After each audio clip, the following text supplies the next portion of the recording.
جیک پاول یه برادر داره، لوگان پاول. اینم میخواد یکی دیگه رو بزنه، اینم میخواد مسی رو بگیره بزنه. مثل که مسی اون شرابایی که تولید کرده، اون برندش از ما کپی شده.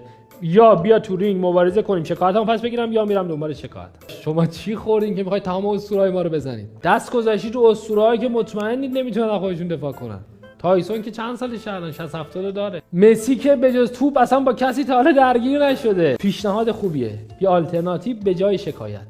آقا یا شکایت کن یا برو تو رینگ. بله حتما، چرا که نه. دیگه حوصله‌مون از این دعواهای حقیقی و حقوقی و اینا سر رفته. هی پرسپولیس آقا پرسپولیس با بیرانوند مشکل داره، میگه برید تو رینگ.